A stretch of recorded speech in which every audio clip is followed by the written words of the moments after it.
لي ميساجات كيهضر معايا كيعصبني، وانا ان شاء الله خارجه من عمليه جراحيه اللي كخصها الراحه، عاديك والده، يعني جاوني 2 دقات مربعطيات وما قدرتش انني نتمالك ديك الشيء هذاك وديك الضغط هذاك كامل. قلت له صافي يا ولد الناس، بغيتي تطلقني طلقني في ميساج في الواتساب، قال لك انت طالق وهذه اخر طلقه لك عندي.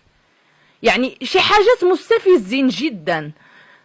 كتشوف راسك كيفاش انا كنت زوجه وكنت كنتعامل انني زوجه، دابا كنتعامل على انني ماشي لا زوجه ولا عشيقه ولا شنو. ما بغيت نفهم حتى وضع السفاره انها ما كانتش كاينه واحد الاجابه اللي هي صريحه وواضحه بحكم القوانين اللي كنعرفوها وكندخلوا كنشوفوها من الانترنت.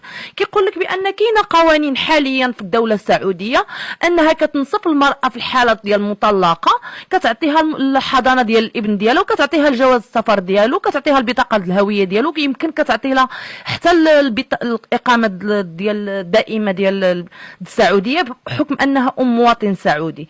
انا كنشوف الحقوق ديالي تهضروا والحقوق د بني تهضروا، لا جواز مغربي لا جواز سعودي لا موافقه السفر. انا معلقه، ما حيلتي نطلع لاوروبا نكمل القرايه ديالي، ما حيلتي نبقى هنايا، ما حيلتي نخدم، ما حيلتي العواول نقابلهم، شني غادي نعمل الله اعلم.